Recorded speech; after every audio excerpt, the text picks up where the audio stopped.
दोस्तों, मेरा नाम नवीन है और आज मैं जो किस्सा आपके सामने रख रहा हूं वो कोई काल्पनिक बात नहीं, बल्कि मेरे जीवन की ऐसी दहला देने वाली सच्चाई है जिस पर शायद कई लोग भरोसा ना करें। लेकिन जो मेरे साथ घटा वह आम सोच से कहीं अधिक डरावना था। मैं उत्तर प्रदेश के एक छोटे कस्बे से हूं। नौकरी शहर में थी, इसलिए महीने में सिर्फ एक बार घर जाता था। उसी अमावस्या की रात, दीपावली से कुछ दिन पहले, मैं अपनी बाइक लेकर गांव लौट रहा था। शहर छोड़ते समय सब सामान्य था, मगर जैसे जैसे रात गहरी हुई, मन में एक अजीब बेचैनी बैठती गई। आसमान बिल्कुल काला था, न चांद था न तारे, बस सड़क के किनारे पेड़ों के बीच से चलने वाली ठंडी हवा और बाइक की हेडलाइट की मंद रोशनी जो थोड़ी दूरी तक ही रास्ता दिखा पा रही थी। गांव से करीब 5 किलोमीटर पहले, जहां सड़क मुड़ती है, वहीं अचानक बाइक जोर से हिली और बंद हो गई। मैंने साइड में उतारकर फिर से स्टार्ट करने की कोशिश की, मगर इंजन जैसे पूरी तरह दम तोड़ चुका था। कई बार किक मारी, लेकिन नतीजा शून्य। मोबाइल निकाला तो नेटवर्क भी गायब मिला। मुझे लगा शायद आज रात यहीं फंस जाना पड़ेगा। ऊपर से पास ही पुराना श्मशान घाट था, जिस बारे में हमेशा अजीब आवाजें सुनाई देने की बातें लोग करते थे। हालांकि मैं उन बातों पर कभी यकीन नहीं करता था। मजबूरन बैग से टॉर्च निकाली और इंजन खोलकर देखने लगा तो दूर कहीं से ढोल नगाड़ों जैसी अजीब सी आवाज सुनाई दी। पहले लगा किसी बारात की धुन है, लेकिन उस वक्त और उस सुनसान जगह पर वह धुन बेहद अनहोनी सी लगी। टॉर्च की रोशनी में इंजन देखा तो प्लग खराब लगा और मैं उसे ठीक करने में लग गया। तभी मेरे कानों में एक हल्की सी आवाज पड़ी, जैसे कोई मधुर और बेहद मीठी हंसी हवा में तैर रही हो। वह इतनी कोमल थी कि पूरे शरीर में अनजानी सिहरन दौड़ गई। मैंने इंजन ठीक करना रोक दिया और टॉर्च घुमाकर चारों ओर नजर दौड़ाई। रोशनी पड़ते ही मुझे उस पुराने श्मशान की टूटी दीवारें और बगल में पड़ी जली हुई चिताओं के अवशेष दिखे। उन पर से हल्की धुंध उठ रही थी, मानो किसी ने हाल ही में चिता जलाई हो। तभी वही हंसी फिर सुनाई दी, इस बार और करीब से। मैंने टॉर्च उस दिशा में घुमाई और जो दिखाई दिया उसे देख मेरे कदम मानो जमीन में धंस गए। दीवार के पास एक बेहद आकर्षक लड़की खड़ी थी। उसके घने काले बाल कमर तक बहे जा रहे थे और हवा में धीरे धीरे हिल रहे थे। वह सफेद साड़ी में थी, जो अंधेरे में भी मन सी चमक दे रही थी, जबकि आसमान में चांद कहीं नजर नहीं आ रहा था। पर फिर भी उसकी गोरी त्वचा किसी अनजानी रोशनी में दमक रही थी। मैं अचकचा गया कि इतनी रात, वह भी श्मशान घाट पर, कोई लड़की कैसे हो सकती है। मैंने टॉर्च उसकी ओर की तो उसने अपनी हथेली आंखों पर रखकर धीरे कहा कि रोशनी कम करो, तेज चमक से आंखें छुपती हैं। उसकी मीठी आवाज सुनते ही मैंने बिना सोचे टॉर्च नीचे कर दी। वह मुस्कुराई और उस मुस्कान ने दिल की धड़कनें तेज कर दी। उसने पूछा, तुम यहाँ अकेले हो? मैंने घबराए लहजे में बताया कि बाइक खराब हो गई है और पूछा कि आप यहाँ इतनी देर में क्या कर रही हैं। वह हल्का हंस पड़ी और उसकी हंसी में कुछ ऐसा था कि दिमाग सुन्न पड़ गया। उसने कहा कि वह किसी का इंतजार कर रही थी। मैंने पूछा, किसका? तो वह मेरी आंखों में गहराई से देखते हुए धीरे से बोली, तुम्हारा। मेरा दिल तेजी से उछलने लगा और मैं समझ ही नहीं पाया कि यह कैसे संभव है कि वह मेरा इंतजार कर रही थी। मैं दंग था, क्योंकि हमारी कभी कोई मुलाकात ही नहीं हुई थी। फिर भी वह धीरे धीरे मेरी ओर कदम बढ़ाने लगी और उसकी चाल में ऐसा खिंचाव था कि निगाह हटाना मुश्किल हो गया। जैसे जैसे वह करीब आती गई, गुलाब और चमेली जैसी मिश्रित खुशबू वातावरण में फैलने लगी। उसने नरम आवाज में कहा कि मैं डरता हुआ लग रहा हूं और घबराने की जरूरत नहीं है, क्योंकि वह मुझे कोई नुकसान नहीं पहुंचाना चाहती। वह अब इतनी नजदीक थी कि मैं उसकी सांसों की ठंडक महसूस कर पा रहा था। उसने उंगलियों से मेरे गाल को स्पर्श किया।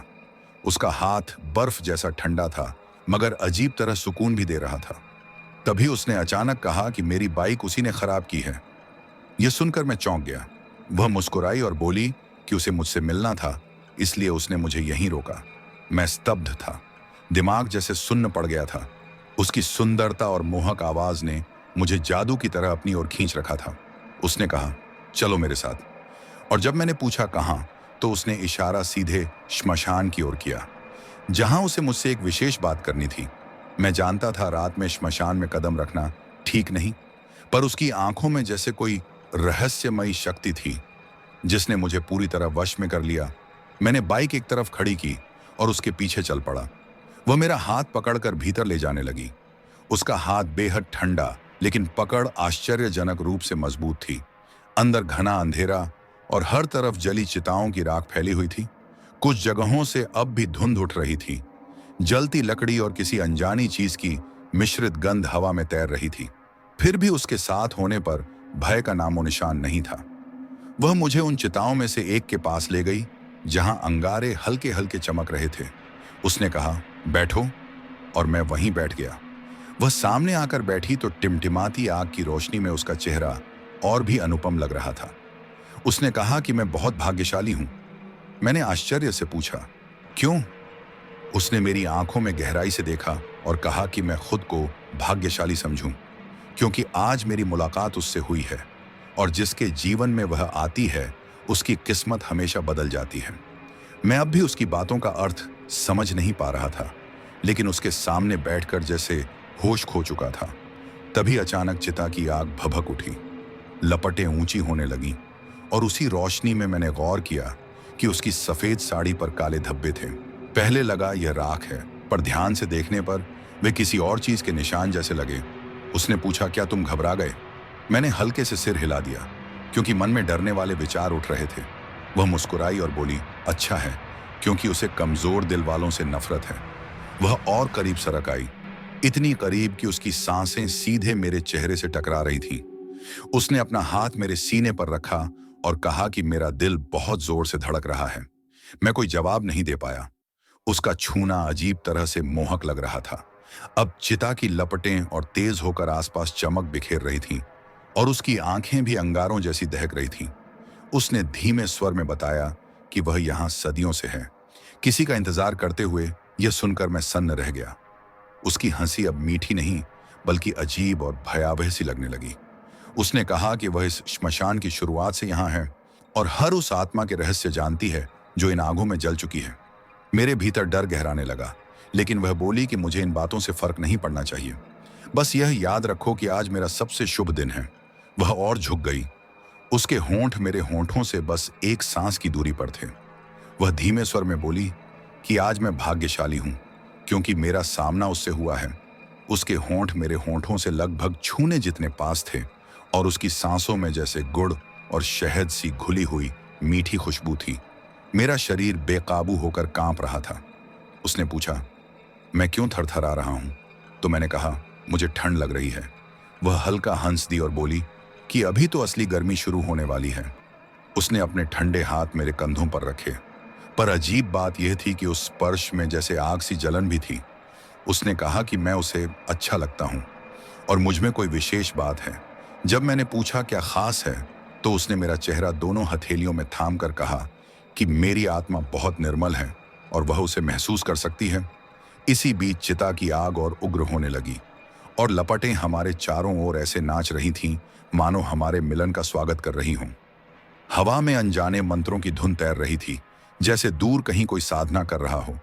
उसने कहा कि वह मुझे वह चीज दे सकती है जिसकी तलाश हर इंसान करता है।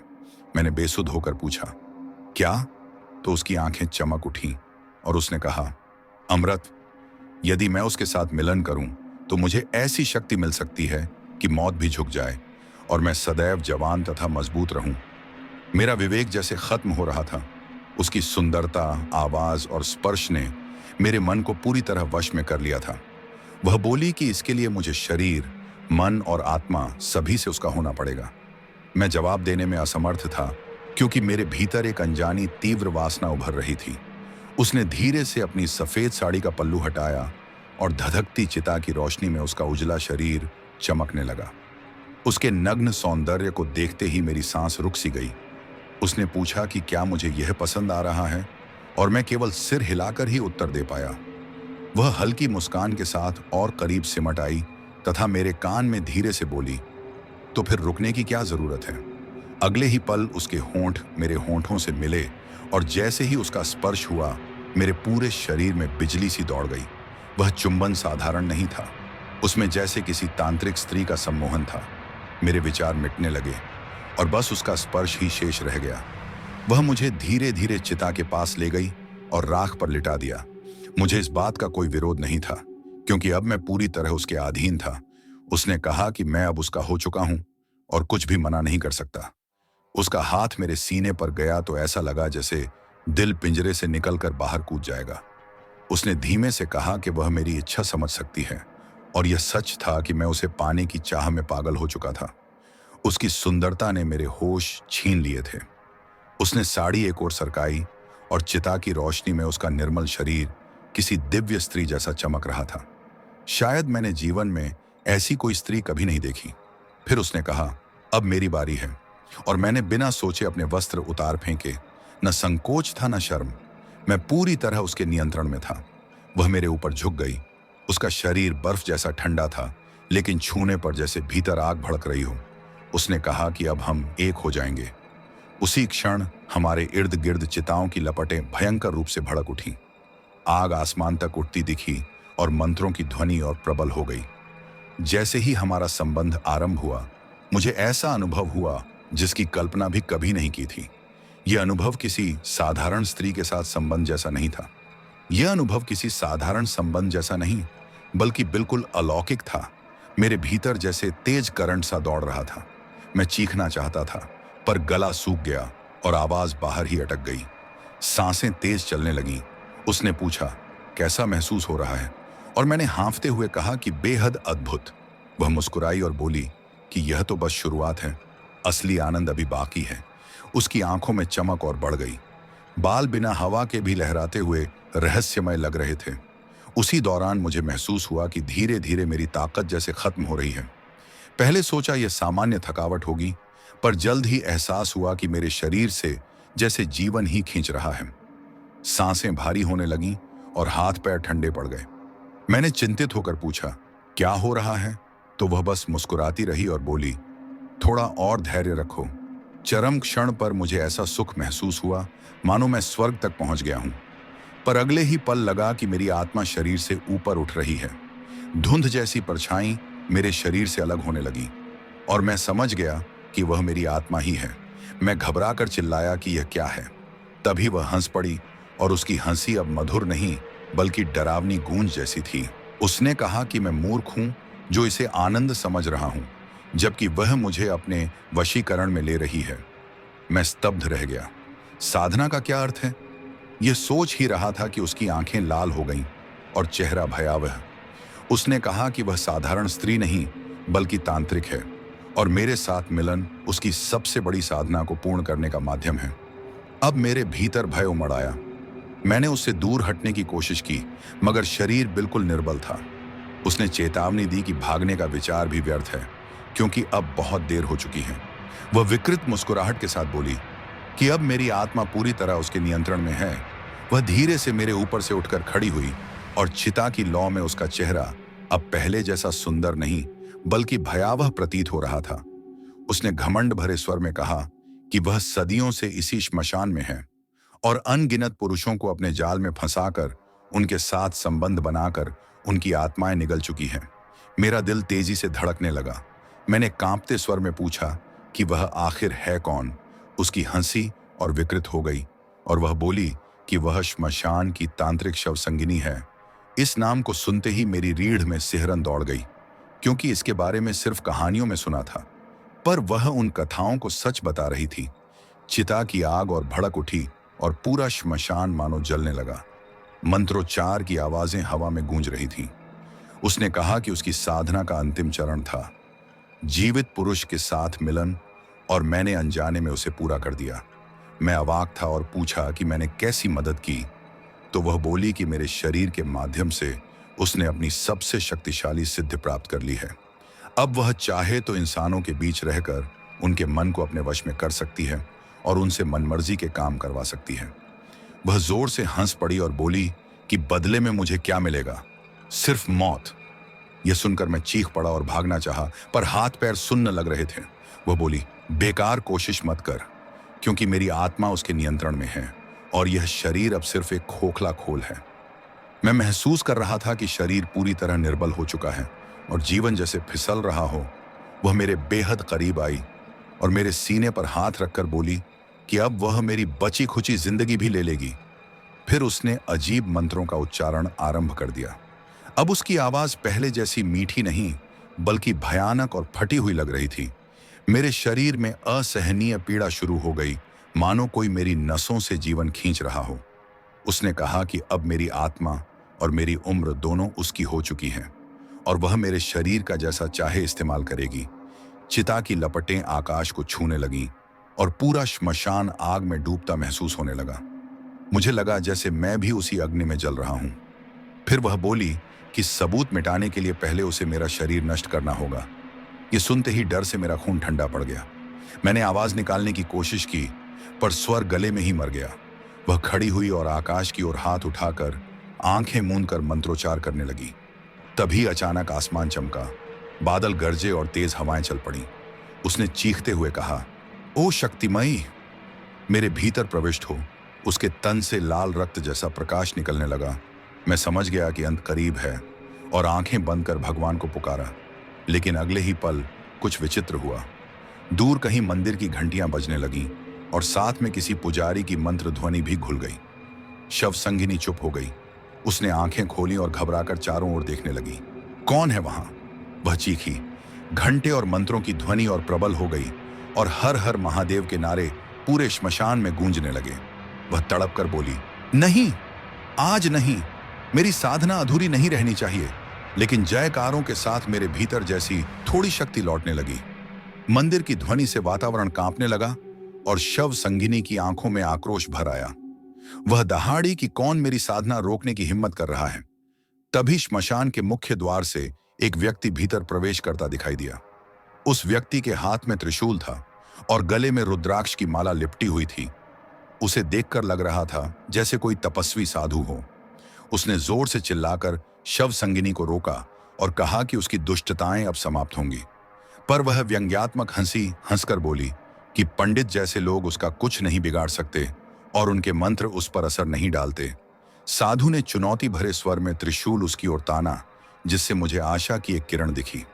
पर अगले ही पल शव संगिनी ने हाथ घुमाते ही ऐसा वार किया कि त्रिशूल उसके हाथ से छूटकर दूर जा गिरा। वह गर्व से बोली कि वह कोई साधारण चुड़ैल नहीं, बल्कि श्मशान की तांत्रिक है और सदियों की साधना से इतनी शक्तिशाली हो चुकी है कि ऐसे साधु उसका कुछ नहीं कर सकते। साधु घबराया मगर साहस नहीं छोड़ा और ऊंची आवाज में ओम नमः शिवाय का जाप करने लगा। मंत्रों की ध्वनि सुनते ही शव संगिनी तड़प उठी। उसने कान दबाकर चीखते हुए मंत्र बंद करने को कहा, लेकिन वह और तेजस्वी होकर झप करता रहा। इसी दौरान मुझे शरीर में थोड़ी ऊर्जा लौटती हुई महसूस हुई और मैंने सहारे से उठने की कोशिश की। यह देखकर शव संगिनी भड़क गई। उसने मेरी ओर मुड़कर दहाड़ा कि मैं भागने की कोशिश कर रहा हूं और तभी उसका रूप भयावह रूप से बदलने लगा। उसका गोरा चेहरा काला पड़ गया, आंखें रक्त जैसी लाल हो गईं, दांत लंबे और जानवर जैसे नुकीले दिखाई देने लगे, बाल सफेद होकर तितर बितर हो गए और साड़ी पर खून जैसे दाग उभर आए।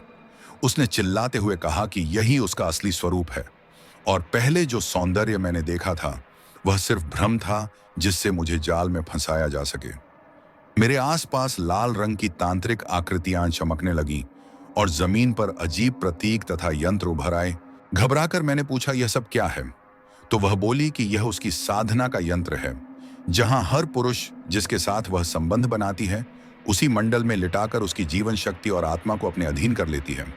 वह मेरे पास आई तो अब उसका राक्षसी रूप इतना भयावह था कि नजर उठाना भी मुश्किल था। उसने कहा कि मैं यहाँ अकेला नहीं हूँ। मुझसे पहले भी कई पुरुष उसकी सुंदरता के जाल में फंसे और सभी की वही दशा हुई जो मेरी होने वाली है। उसने जमीन की ओर इशारा किया जहां कई जली हड्डियां बिखरी थीं और बताया कि ये उन्हीं पुरुषों के अवशेष हैं जिन्हें उसने मोहित कर साधना में बलि चढ़ा दिया। ये देखकर मेरा दिल कांप उठा और मैंने पूछा, क्या मैं भी इन्हीं की तरह समाप्त हो जाऊंगा? उसने हंसते हुए हाँ कहा और बताया कि मेरी हड्डियां भी यहीं मिट जाएंगी। उसकी हंसी ऐसी थी जैसे कई स्त्रियां एक साथ डरावना ठहाका लगा रही हूं। फिर वह बोली कि मैं बाकी पुरुषों से अलग हूं क्योंकि मेरी आत्मा अधिक पावन है, इसलिए मेरी मृत्यु भी अलग प्रकार की होगी। मैंने डर कर पूछा, कैसे? तो वह बोली कि मेरी आत्मा वह हमेशा के लिए बांध कर रखेगी, जिससे मैं कभी मुक्त नहीं हो पाऊंगा और सदैव उसका साथी बनकर रहना पड़ेगा। यह सुनकर भय मेरे भीतर गहराने लगा, क्योंकि मृत्यु तो मुक्ति दे देती है, पर अनंत बंदी होना उससे भी भयानक था। इस बीच साधु लगातार मंत्रोच्चार कर रहा था, पर शव संगिनी पर कोई विशेष प्रभाव प्रतीत नहीं हो रहा था। वह साधु को तिरस्कार से संबोधित कर बोली कि उसके मंत्र बेअसर हैं, क्योंकि वह तांत्रिक विद्या की धनी है और ऐसी साधारण पूजा उसे नहीं रोक सकती। साधु अब बेचैन और कमजोर दिखाई दे रहा था। हालांकि साधु पर डर साफ दिख रहा था, लेकिन उसने हार मानने से इनकार कर दिया और दृढ़ स्वर में बोला कि चाहे वह कितनी भी प्रबल क्यों न हो, भगवान शिव से ऊपर कोई नहीं और यह श्मशान उन्हीं की धरती है। यह सुनकर शव संगिनी क्षण भर को असहज हुई, मगर फिर बोली कि भले ही यह महादेव का स्थान हो, पर उसने यहाँ सदियों साधना की है और अब यह जगह उसी की है। तभी साधु ने जेब से कुछ भस्म निकालकर अपने माथे पर लगाया और बताया कि यह काशी विश्वनाथ की पवित्र राख है। इसे देखते ही शव संगिनी घबरा उठी और चिल्लाई कि यह भस्म यहाँ नहीं आनी चाहिए। साधु ने थोड़ी भस्म हवा में बिखेरी और जैसे ही वह राख उसके करीब पहुंची, शव संगिनी दर्द से तड़प उठी और चीख कर बोली कि यह राख उसे जला रही है। इससे मुझे थोड़ी आशा जगी। पर अगले ही पल उसने हाथ घुमाकर भयंकर मंत्र पढ़ा, जिससे अचानक तेज तूफानी हवा चली और वह पवित्र भस्म उड़कर नष्ट हो गई। वह साधु पर हंसते हुए बोली कि वह अकेली नहीं, श्मशान की अनगिनत दुष्ट आत्माएं उसके साथ हैं। तभी चारों ओर से अजीब कराहें, चीखें और रोने की आवाजें गूंज उठीं, जैसे अनेक आत्माएं एक साथ विलाप कर रही हों। शव संगिनी ने कहा कि वे सभी उसका सहारा और शक्ति हैं और अकेला साधु उनका सामना नहीं कर सकता। साधु की हिम्मत टूटने लगी और उसके हाथ कांपने लगे। तभी शव संगिनी ने दुष्ट मुस्कान के साथ मेरी ओर देखा और बोली, अब देखती हूं इस लड़के का क्या अंजाम करूं। उसकी आंखें रक्तिम हो चुकी थीं और मुंह से लार टपक रही थी। वह गुर्राकर बोली कि मैं अब पूरी तरह उसका हो चुका हूं और वह मेरी जीवन शक्ति की अंतिम बूंद भी चूस लेगी। उसने अपना ठंडा हाथ मेरे सीने पर रखा और डरावने स्वर में मंत्रोच्चार प्रारंभ कर दिया। उसी क्षण मेरे शरीर में असहनीय पीड़ा उमड़ने लगी, मानो कोई भीतर से जीवन खींच रहा हो। वह बड़बड़ा रही थी कि मेरी आत्मा, मेरा जीवन और मेरी समस्त शक्ति अब उसकी है। मैं चीखना चाहता था, पर आवाज गले में ही घुट गई। सांसें तेज हो रही थीं और आंखों के आगे धुंध छाने लगी। उसने गुर्राते हुए कहा कि अब मेरा अंत निश्चित है और उसने मेरे सीने पर दबाव और बढ़ा दिया। तभी मेरे शरीर से सफेद धुंध जैसी आकृति बाहर निकलने लगी, जो वास्तव में मेरी आत्मा थी। मैं खुद को अपने शरीर के भीतर और बाहर एक साथ देख पा रहा था, जो अत्यंत विचित्र अनुभव था। शव संगिनी आनंद से चिल्लाई कि मेरी आत्मा उसके कब्जे में आ गई है। मैं भीतर से चीत्कार रहा था, पर कोई मेरी आवाज नहीं सुन पा रहा था। मेरी आत्मा धीरे धीरे उसकी हथेली की ओर खींच रही थी और वह हंसते हुए बोली कि अब मैं हमेशा के लिए उसका दास बन जाऊंगा और मेरी शक्ति से वह और अधिक प्रबल हो जाएगी। साधु लगातार मंत्र पढ़ रहा था, पर असर दिखाई नहीं दे रहा था। फिर अचानक शव संगिनी ने मेरी आत्मा को अपनी हथेली में बंद कर लिया और मुझे ऐसा अनुभव हुआ जैसे किसी संकुचित अंधेरे डिब्बे में कैद हो गया हूं। वह बोली कि अब मैं उसकी साधना का स्रोत बन चुका हूं और मेरी आत्मा सदैव के लिए उसकी मुट्ठी में बंधी रहेगी। मैं कैद होने के बावजूद सब कुछ देख सुन पा रहा था और यह एहसास बेहद विचित्र था। शव संगिनी ने गुर्राकर कहा कि अब वह मेरे शरीर को भी नष्ट कर देगी और हाथ हवा में घुमाते ही मेरा शरीर अचानक आग पकड़ने लगा। मैं अपनी देह को जलते देख रहा था, लेकिन कुछ भी कर पाने में अक्षम था। वह बोली कि अब कोई निशान बाकी नहीं रहेगा और लोग समझेंगे कि मेरी मौत किसी आकस्मिक दुर्घटना में हुई। फिर वह साधु की तरफ मुड़ी और बोली कि उसने उसकी साधना में बाधा डाली है, इसलिए अब उसकी भी मृत्यु निश्चित है। वह साधु पर वार करने को हाथ बढ़ा ही रही थी कि तभी अप्रत्याशित घटना घटी। मेरी जलती देह से उठता धुआं सीधा आकाश की ओर गया और जैसे ही वह ऊपर पहुंचा, आकाश बिजली से चमक उठा। शव संगिनी हतप्रभ हो चिल्लाई कि यह क्या हो रहा है। अचानक तेज झोंके चले, पर इन हवाओं में पवित्रता की अनुभूति थी। साधु तुरंत समझ गया कि कोई दैवीय शक्ति प्रकट होने वाली है और महादेव को पुकारते हुए रक्षा की विनती की। आकाश में गर्जन बढ़ा और पूरा श्मशान दैवीय प्रकाश से नहा गया। शव संगिनी सहमी हुई बोली कि यह उजाला कहां से आ रहा है। तभी श्मशान के मध्य से प्रखर चमक के बीच एक दिव्य आकृति प्रकट हुई, जो इतनी तेजस्वी थी कि नजर टिका पाना कठिन था। शव संगिनी चीख कर पूछने लगी कि वह कौन है। उस प्रकाशमय स्वरूप से आवाज आई जो हजारों पुरुषों के संयुक्त स्वर जैसी प्रभावशाली थी। उसने कहा कि वह इस श्मशान का रक्षक है और यहां होने वाले हर अन्याय पर निगाह रखता है। शव संगिनी कांप उठी और घबराए स्वर में पूछा कि जब वह सदियों से यहां है तो पहले उसने हस्तक्षेप क्यों नहीं किया। तब उस रक्षक ने उत्तर दिया कि पूर्ववर्ती लोग स्वेच्छा से उसके पास आए थे, पर इस युवक को उसने छल से फंसाया है। यह सुनकर मेरे भीतर आशा जगी, मगर शव संगिनी अड़े स्वर में बोली कि चाहे वह कोई भी हो, वह मेरी आत्मा नहीं छोड़ेगी। वह दानवी स्त्री गुर्राकर बोली कि उसने यह शक्ति साधना से पाई है और मेरी आत्मा को और कसकर जकड़ लिया। मुझे ऐसा महसूस हुआ मानो कोई मुझे भीतर तक मसल रहा हो। तभी उस दिव्य स्वरूप ने आदेश दिया कि मुझे छोड़ दे, पर शव संगिनी चीख कर बोली कि वह कभी नहीं मानेगी और भयावह मंत्रोच्चार शुरू कर दिया, जिससे श्मशान में काली शक्तियां उमड़ने लगीं और 4 डायरेक्शन से दुष्ट आत्माओं की चीखें सुनाई देने लगीं। वह गर्व से बोली कि पूरा श्मशान उसकी बुरी आत्माओं के साथ है और वह अकेला उनसे नहीं लड़ सकता।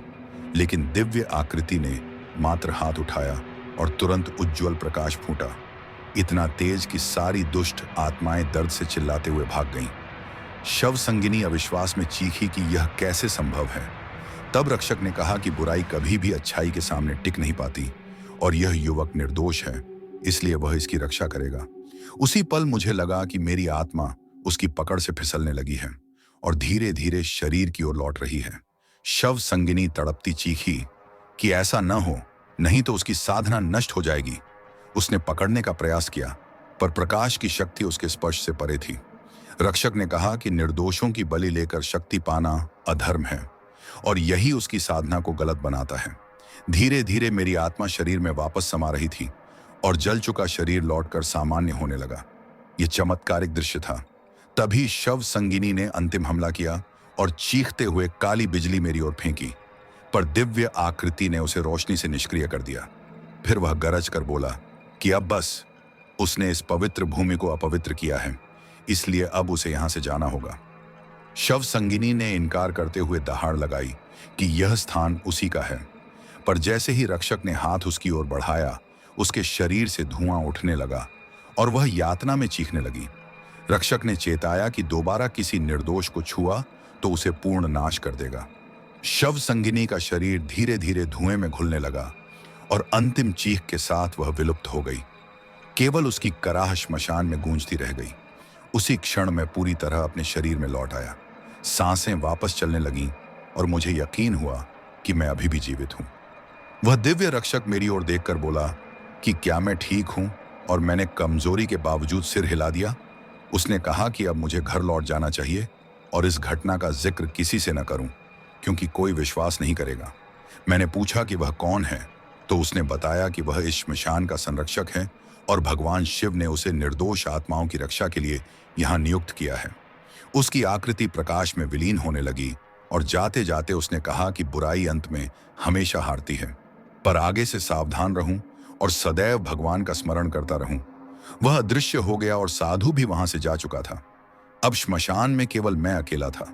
मैं घबराया हुआ उठा और बाहर निकला तो देखा कि मेरी मोटरसाइकिल वहीं खड़ी थी और आश्चर्यजनक रूप से अब बिल्कुल सही हालत में थी।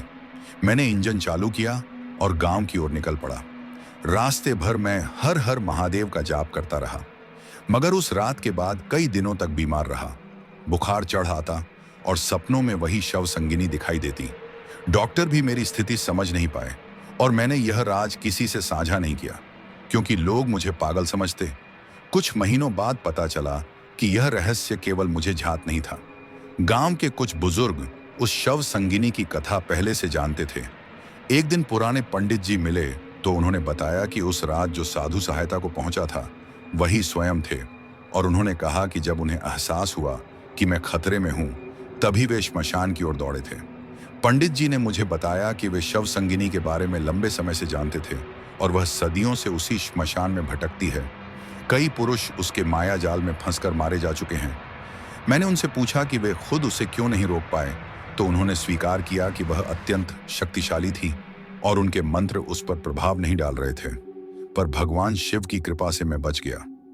उन्होंने बताया कि वह दैवी स्वरूप जिसने मुझे मृत्यु से निकाला शिव के गणों में से एक था और मैं वास्तव में सौभाग्यशाली हूं कि स्वयं महादेव की शक्ति ने मेरी रक्षा की।